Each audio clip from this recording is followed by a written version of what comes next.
SNAP benefits, which increased by billions and billions of dollars during Joe Biden's term, will only be given when Democrats open the government. That's the exact line President Donald Trump shared on Truth Social. And tonight it's shaking up millions of families who depend on SNAP to buy food every single month. Many Americans are now wondering, will my EBT card still work?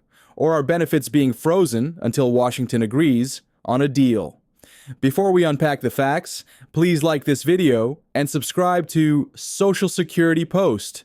We break down complex government updates into simple, clear information that affects your wallet, your kitchen, and your peace of mind. Trump's statement refers to the ongoing government shutdown. When Congress fails to pass a budget, many federal programs, including the U.S. Department of Agriculture, which administers SNAP, can't access new funding. The department has a small emergency reserve, but once that money runs out, payments stop until a budget agreement is signed. That's the backdrop behind Trump's warning that SNAP dollars won't flow until the government reopens.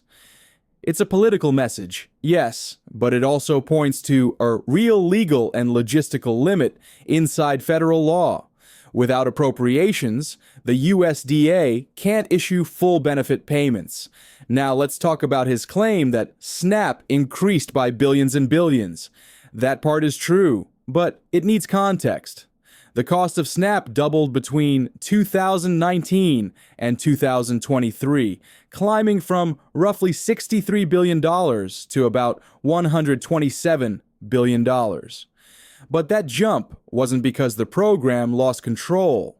It happened mostly because of pandemic relief measures, temporary emergency allotments, and the updated Thrifty Food Plan introduced in 2021. That plan adjusted benefit amounts to better reflect modern grocery costs after years of inflation. So, while Trump is correct that the total dollars went up, the increase was driven by emergency support and inflation protection, not by reckless spending. Once those temporary boosts ended in 2023, the average benefit per household actually dropped again in most states. As of this week, the USDA has confirmed that contingency funds are being used to keep some payments going, but not at full strength. Federal officials say they can cover roughly half of the month's obligations, around $4 to $5 billion, while waiting for Congress to approve a spending bill. That means many recipients may still see deposits arrive, but possibly smaller or later than usual. State agencies are sending text alerts and mail notices, but not everyone receives them in time, which is causing confusion. The best thing recipients can do right now is check their EBT balance through their state's portal or hotline and watch for updates from their Human Services Department. Your card isn't being canceled, it's just being funded in stages while Washington argues over the budget.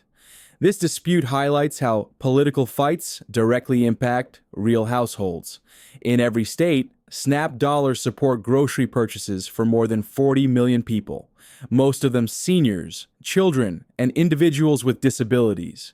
A few days of delay can mean running out of essentials, skipping meals, or turning to food banks that are already stretched thin.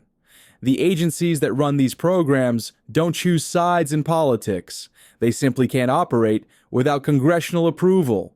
So while one side blames the other, families stand in grocery lines wondering if their card will swipe tomorrow. If you depend on SNAP, take a few practical steps right now. Check your balance often, keep your receipts, and don't rely on rumors circulating online. If your benefits arrive late, reach out to local food pantries or community centers. They often get temporary USDA supplies during shutdowns. And remember, selling or trading benefits can disqualify you permanently. It's safer to wait or use community assistance programs instead. Staying informed is the best protection until the budget fight ends. Trump's post also raises a bigger question about priorities. Should basic food assistance ever be tied to political negotiations? Every administration, Republican or Democrat, has faced shutdowns. But food programs have usually been protected because they serve the most vulnerable.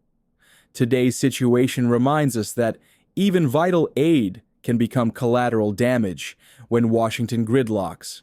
Regardless of political views, no one wants seniors, veterans, or children to face empty shelves because lawmakers can't agree. So where do things stand right now? Courts have ordered the government to keep SNAP partially funded, and more emergency funds could be released if negotiations drag on. The administration has said it will update states weekly. That means your next deposit may arrive, but full stability won't return until Congress passes a new budget. The message here is not panic, it's patience and awareness. Your benefits are still authorized under law, just waiting on money to flow. SNAP isn't a luxury, it's food security. Every dollar goes straight into groceries, supporting families and local businesses alike. Political fights may slow the process, but they don't erase the need. As this story unfolds, Social Security Post will continue tracking official USDA and court updates, so you always know what's real and what's rumor. If this breakdown helped you understand the facts behind Trump's statement, please like this video, share it to help others stay informed, and subscribe for more clear and factual updates. We'll keep watching the situation closely and bring you the next verified development as soon as it happens. Stay safe, stay informed, and remember, knowledge is the best way to protect your benefits. And before we close, let's take a step back and look at the bigger picture. The reason this one statement from Trump grabbed so much attention isn't just because it's political. It's because it exposes how fragile essential programs like SNAP can become when Washington gridlocks. Every year, Congress and the White House negotiate spending bills that fund agencies like the USDA. When those talks stall, millions of families suddenly face uncertainty over their next meal. Food prices are already up nearly 20% since 2020, rents are higher, and wages haven't fully caught up with inflation. For the average SNAP household receiving around $200 to $250 per person each month, even a short delay can throw an entire budget off track. That's why the focus now needs to be on finding long-term solutions, keeping nutrition aid insulated from shutdown politics, ensuring state systems have backup funds, and strengthening the safety net so no child or senior ever wonders if they'll eat tomorrow. At the end of the day, hunger isn't Republican or Democrat, it's human.